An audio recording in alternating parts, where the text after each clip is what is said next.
Hello जय महाराष्ट्र सगळ्यांना। तर हा व्हिडिओ मी ह्याच्यासाठी बनवतोय की तुम्ही तुमचं निक्स वरती अकाउंट ओपन केलं असेल 100%। टेलिग्रामला आपली लिंक आहे। या व्हिडिओमध्ये आपण शिकणार आहोत की आपण निक्स अकाउंट MT5 ला कनेक्ट कसं करायचं आणि आपण डिपॉझिट आणि विड्रॉल कसे करायचे ते। तर चला स्टार्टिंगला आपण पहिल्यांदा आपलं निक्स जे अकाउंट आहे ते MT5 ला कनेक्ट करू। आपण आता डायरेक्टली मोबाईल स्क्रीनवरती आलोय। हे आपण जस्ट MT5 ओपन केला। आता कुठलेही अकाउंट ह्याच्यामध्ये माझं कनेक्टेड नाहीये। फक्त ॲड ट्रेडिंग अकाउंटला तुम्हाला क्लिक करायचं आहे, फाइंड ब्रोकरला जायचं आणि तुम्हाला इथं सर्च करायचं आहे निक्स।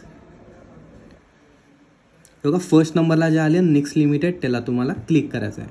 आता ह्याच्यामध्ये लॉग इन करताना तुम्हाला इथं लॉग इन ID काय टाकायचं आहे। जेव्हा तुम्ही तुमचं निक्स अकाउंट ओपन केलं असेल तेव्हा हे बघा तुम्हाला इथं ट्रेडिंग अकाउंटमध्ये खाली एक MT5च्या समोर एक नंबर दिसतो जो 1 2 ने स्टार्ट होतोय। त्याला फक्त कॉपी करा, MT5 ओपन करा आणि तिथं हा पेस्ट करा। ठीक आहे, हे झालं तुमचं लॉग इन। आता पासवर्ड, जेव्हा तुम्ही माझ्या लिंकवरून अकाउंट ओपन करताना एक पासवर्ड सेट केला असतं ते तुमचं पासवर्ड असेल इथं। तर मी आता पासवर्ड टाकतोय।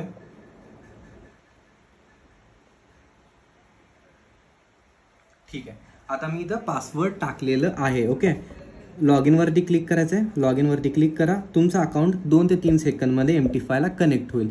तर हे झालं आपलं MT5 ला आपण अकाउंट कसं कनेक्ट करतो ते। चला आता आपण डायरेक्टली शिकूयात की आपण आता इथं डिपॉझिट कसं करणार आहे ते। तर आता डायरेक्टली बघा मी या मोबाईल स्क्रीनकडे डायरेक्टली बघा मी आपलं MT5 ला लॉग इन केलं। ॲप्लिकेशन पण आहे, नाही तर वेबसाईटवर तुम्ही या पेजवरती जावा। या पेजवरती गेल्यानंतर तुमच्या नावाच्या खाली तुम्हाला एक डिपॉझिटचा ऑप्शन दिसेल। त्या डिपॉझिटच्या ऑप्शनला तुम्हाला क्लिक करायचं आहे। जेव्हा तुम्ही डिपॉझिटच्या ऑप्शनला क्लिक करता ही विंडो ओपन होते। एक थेटर आहे जी ती एक पेमेंट मेथडने तुम्ही पेमेंट करू शकता। सेकंड मेथड आहे UPI आणि थर्ड मेथड आहे डेबिट कार्ड क्रेडिट कार्ड। बाकी सारे खूप मेथड आहेत, बऱ्यापैकी मी तुम्हाला फर्स्ट 3 मेथड सजेस्ट करेन आणि हा जास्त झालं तर जर तुमचं कॅपिटल 30,000 पर्यंत असेल तर हे 2 मेथड मी तुम्हाला सजेस्ट करेन। ॲज पर यू तुम्ही करू शकता। आता मी UPI ने पेमेंट करणार आहे, त्याच्यावर मी UPI ला क्लिक केलं।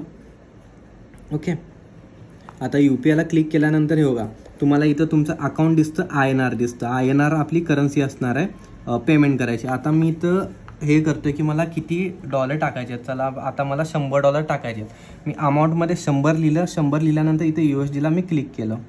जसं मी USD ला क्लिक केलं, ॲज पर करंट मार्केटप्रमाणे त्यांनी मला रेट सांगितले की तुम्हाला 8,752.77 रुपये तुम्हाला द्यावे लागतील $100 साठी। तर ठीक आहे, मी आता खाली येईन, P2P करावं लागतं आणि मी आता इथं पेमेंट ऑर्डरला क्लिक केलेलं आहे। मग त्याच्यानंतर बघा तुम्हाला ही स्क्रीन दिसेल।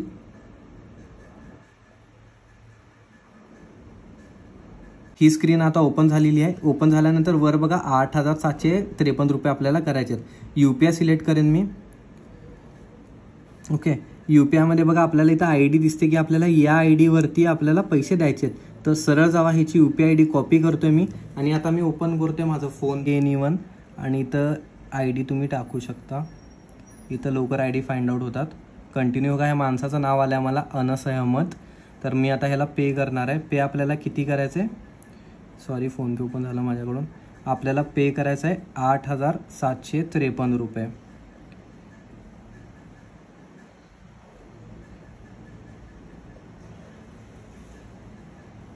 ₹8,753। तर आता मी आता पासवर्ड टाकतोय।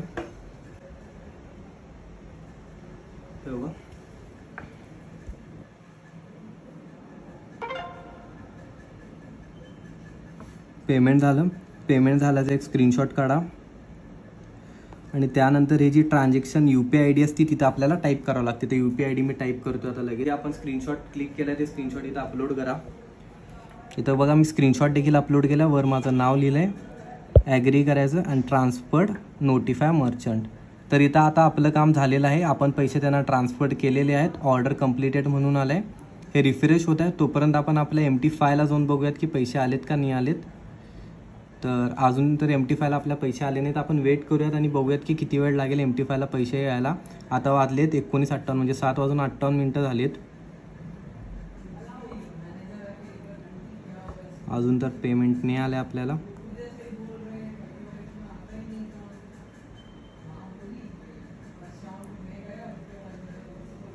इथं लिहिलंय बघा, हे बघा पेमेंट झालेलं आहे असं इथं आलेलं आहे। ऑर्डर नंबर, QR कोड वगैरे, ऑर्डर कम्प्लिटेड। चला आपण इथं जाऊन बघूयात की पेमेंट आलंय का नाही आलंय। तर इथं तुम्ही बघू शकता की 100 USD आपल्या अकाउंटमध्ये डिपॉझिट झालेले आहेत। तर ही एक सोपी प्रोसेस होती डिपॉझिट करायची.